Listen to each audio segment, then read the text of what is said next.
Hi again, it's Kathleen with Cross Stitch Antiques. I'm here to present to you my, get ready for this, 12 new Nashville market releases for 2024. It's February and Nashville's right around the corner in March. And I've just gotten back in January from presenting at the Addicts Sampler Symposium. So my presentation there was called Irish Samplers, and it was a joint workshop with Nicola Parkman of Hands Across the Sea. We both spoke on samplers from the land of our fathers. So at that workshop, I presented many of my Irish samplers in my collection, and some of them were getting ready for release in March. And so you'll be able to see those now. I'm presenting them to you so that you can preview what you'd like and then contact your local needlework store who's participating in Nashville Needlework Market and get your pre-orders in. And thank you so much for all your support and for supporting your local needlework store who is attending. So here we go. So I said there were 12, and first of all, we have a suite of Quakers. Quakers are coming to Nashville. So we have 4 of them. The first one being this beauty. She's a small Quaker called Sir Island, S.I. Quaker. You can see this is my reproduction on the chart, and on the cover we have the reproduction. So I'm going to show you now both the antique and the reproduction. This one I stitched on 40 count vintage buttercream by Lakeside, but there's a lot of other beautiful fabrics and linens out there now that you can use as an alternative for Lakeside. And I stitched it with needlepoint ink silks. And here we go.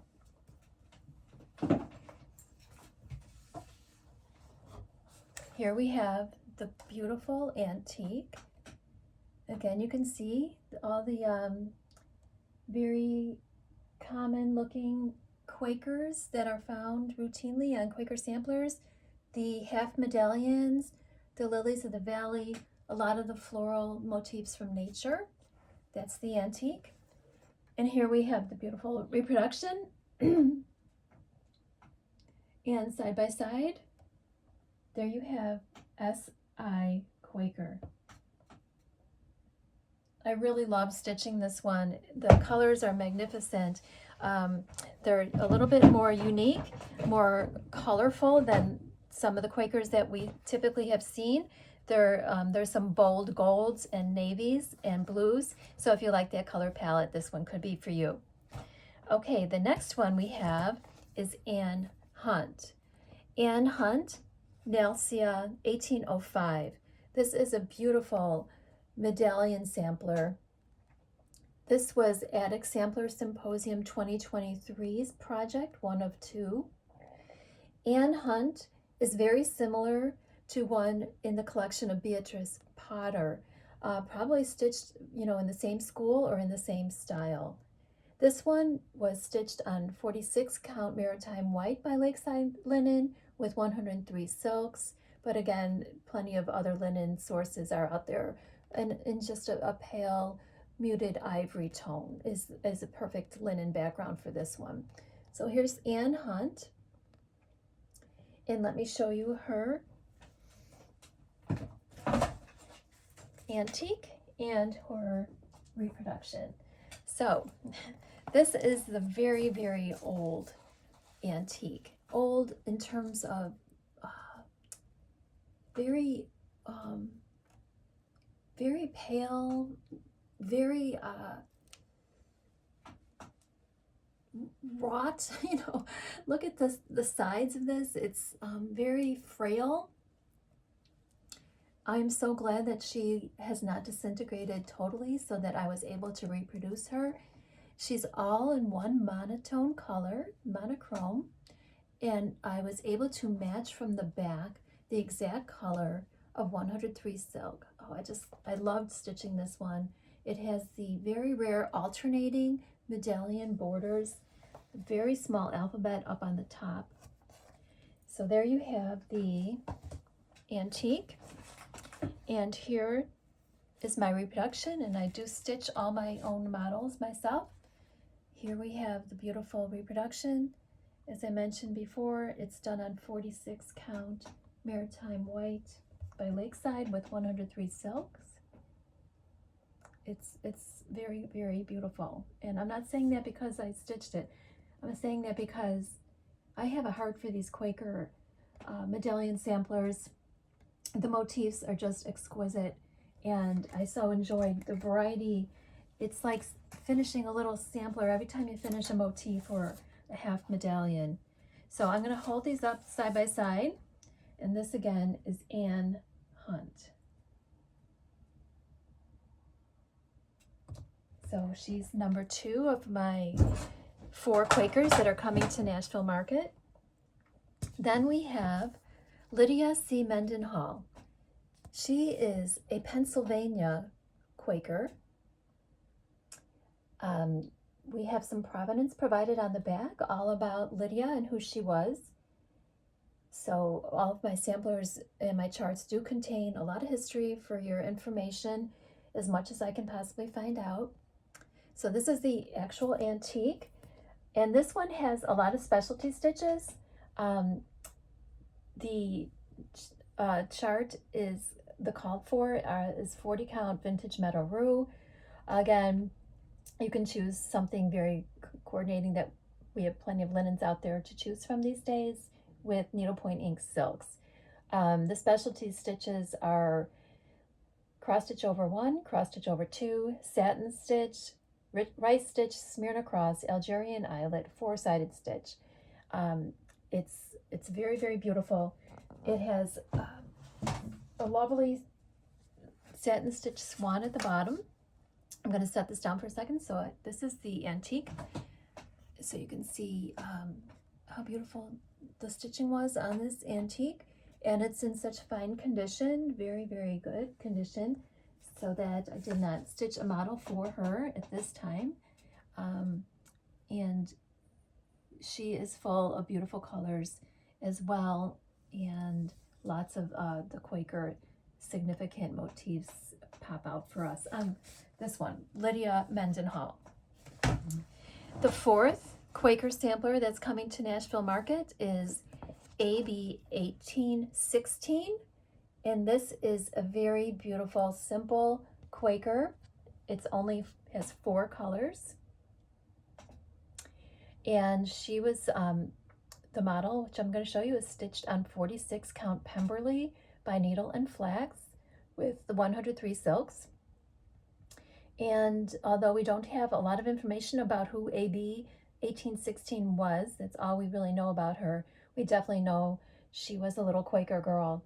And it's a lovely sampler, and we have let's see, cross stitch over 2 and Algerian eyelet are the stitches used in this one. So let me show you the antique. Don't mind me up and down here. I have so many samplers here around me to show you. Okay, here's AB 1816, the antique. Very good condition. This one was not time consuming at all. There's a lot of white space, but it's almost a mirror image, almost. There's a few motifs at the bottom that, you know, are not mirror images of each other. This one is just gorgeous with the 4 color tones and the greens and the golds. And then here we have my reproduction on the 46 count Pemberley. Okay, I'm going to do my best now to hold both of these up side by side. There you go. I hope you can see those. And AB 1816 is coming to Nashville too. So hopefully you'll enjoy looking at these Quaker samplers, and if you have any questions, you can shoot me an email or ask your local needlework store for more information. All right, so in addition to the 4 Quakers, we also have 4 Irish samplers. I'm so excited to present Irish samplers because I'm of Irish descent, and it's very hard to find a lot of information out about the Irish samplers because of the history of the Irish people records being lost and burned and gone. But I have been delighted to find at least several I can present and do the research on for you. So let's start with Jane Hornibrook sampler from 1806. This one is all in one color. It's called for as Gloriana Antique Black, and its linen is 40 count chatelaine light by Mason Linens. Mason Linens has beautiful, beautiful linen. It's a newer dyer from Alaska, and Patty Mason is becoming very popular. Her linen is being stitched on many Nashville market releases, including 4 of mine this year. So let me show you what this one's all about. I found it really interesting because it has these alphabets that I talk about in my lecture. We've discovered what they're called. They're called the Benezet alphabet, and there's the story behind why that's called Benezet alphabets. This one in the middle I'm talking about with the outline of it. It was actually a Philadelphia Quaker man who published a Pennsylvania spelling book in which this alphabet appears. That spelling book became a source for alphabets on samplers, and the Irish people seem to have really found those to be very popular on their samplers, more so than any other country. So if you see this type of lettering, oftentimes that sampler might actually hail from Ireland. So let's show you the antique. This is the beautiful antique. This is what appears on the cover. It's very large.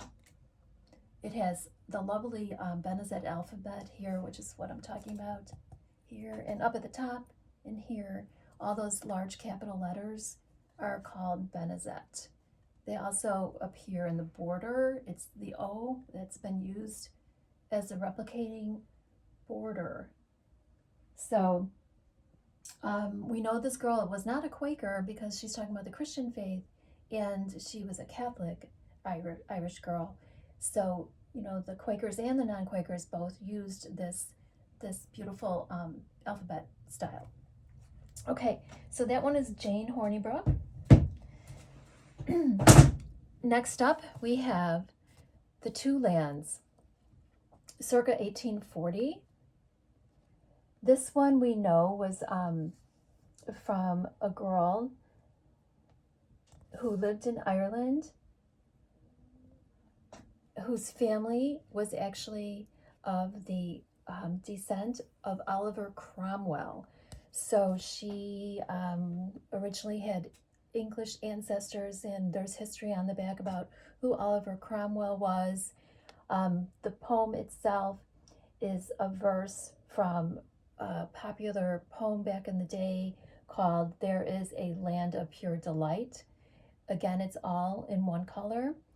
It's stitched on, the model would be 40 count haberdashery by Mason Linen with DMC.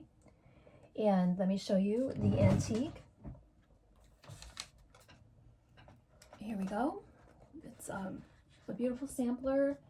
The original was done on 30 count Penelope cloth, so it's pretty much over 215 stitches to the inch.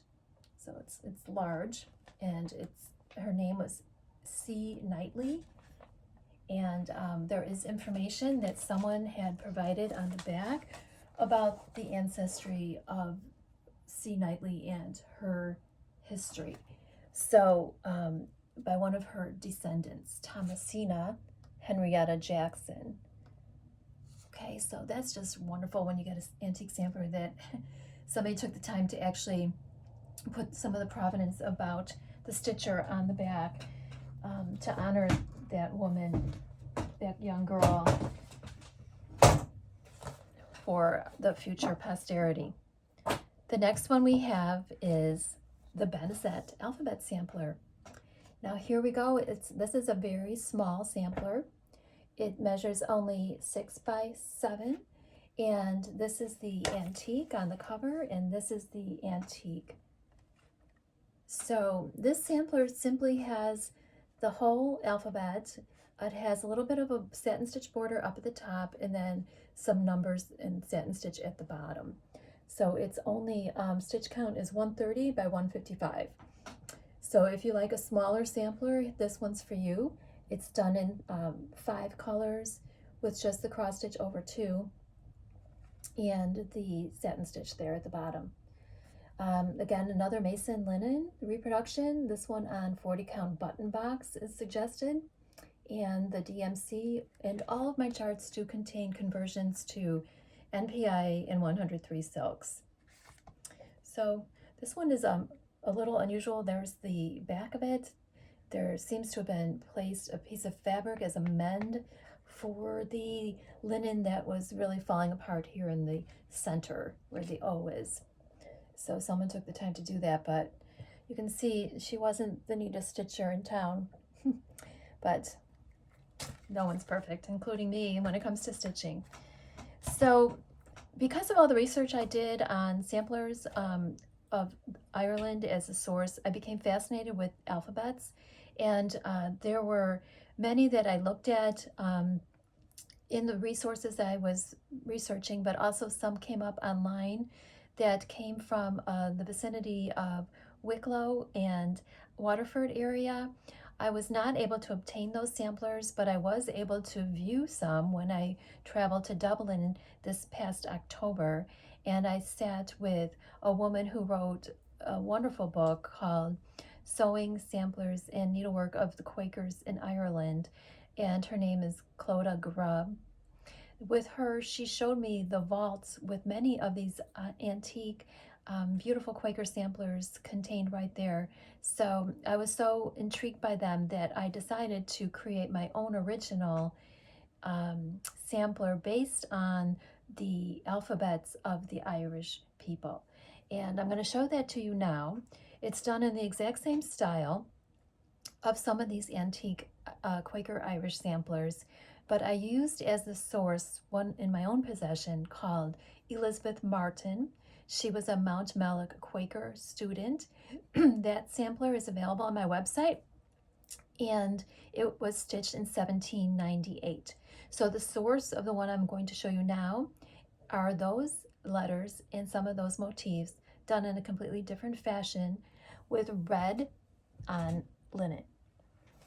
And here we have what I call ligatures and lettering of Irish antique samplers, an original design by me based on Irish samplers. And here we go. And she's a big girl.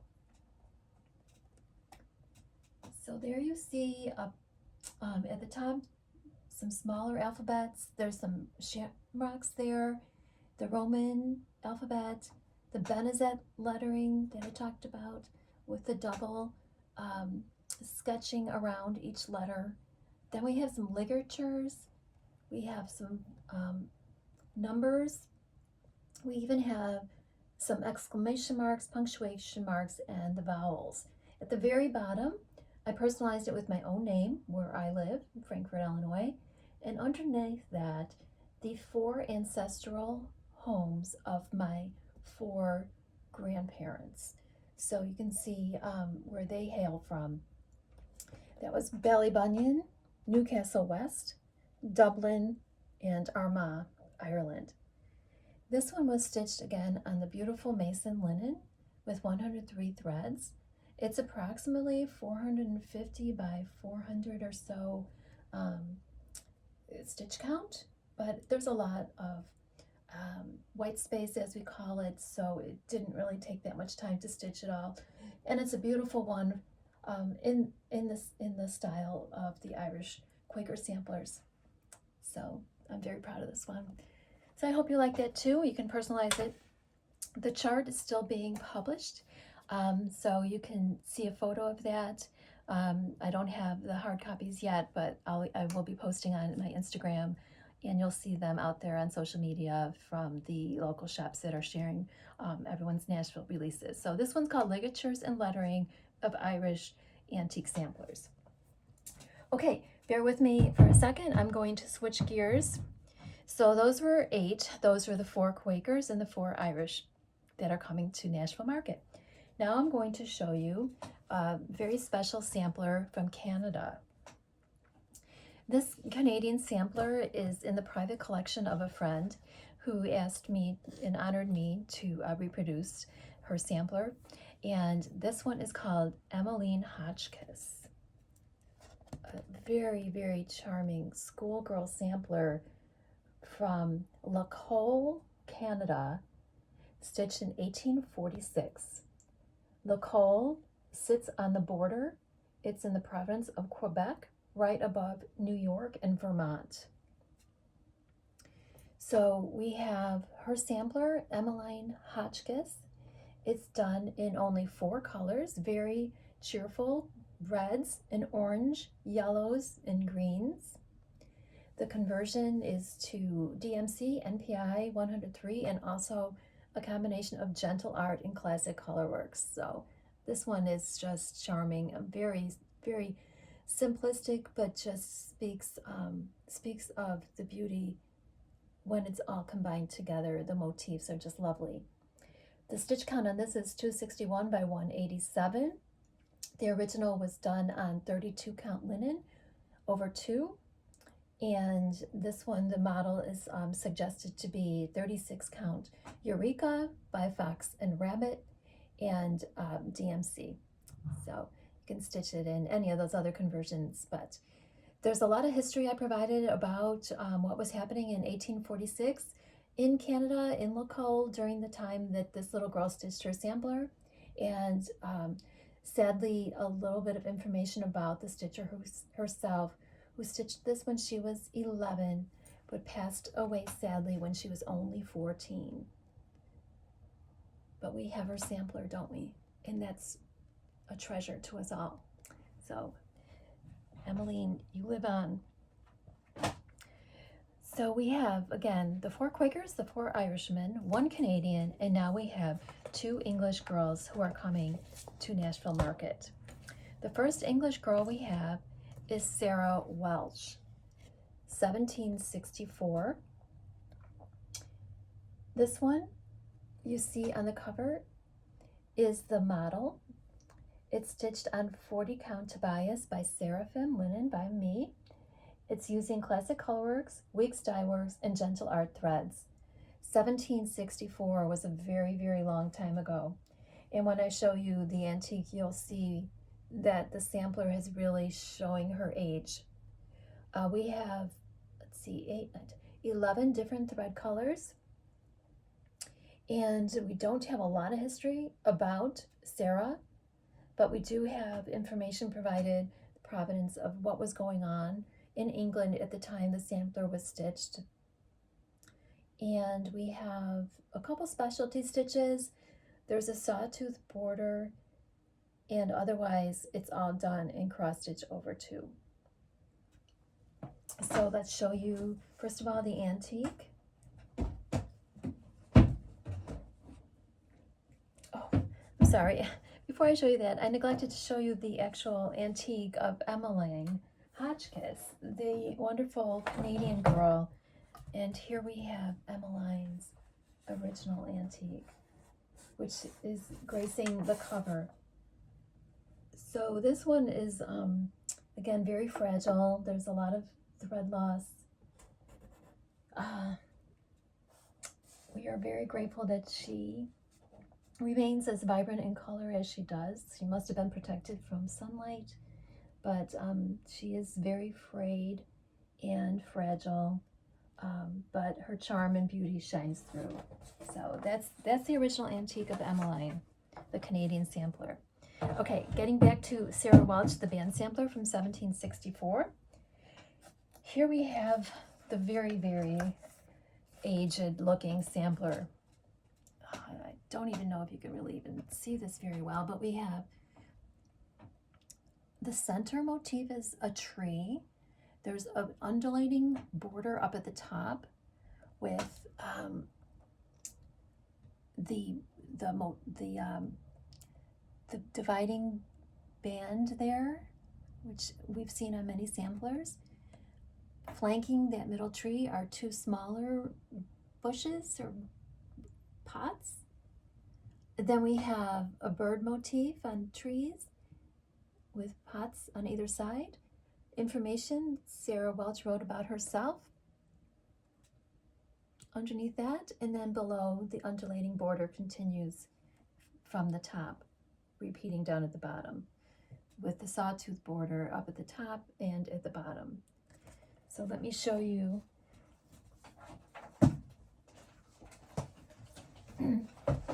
Again, sorry. There's the cover. We have a little information on the back for you.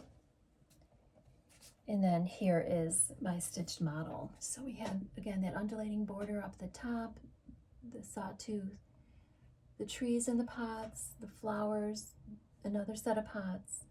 Sarah Welch writes her work finished in the 8th year of her age. She was only 8 years old, 1764. And again, that beautiful repeating undulating border at the bottom. Okay, Sarah Welch, 1764. The second little English girl that's coming to Nashville Market is Annie Matilda Moss. Annie Matilda Moss, you might have seen before. She was part of a few other releases for shops and workshops in the past. Here we have Annie's chart. Annie stitched her sampler in 1872 at Daglingworth School, which is in England.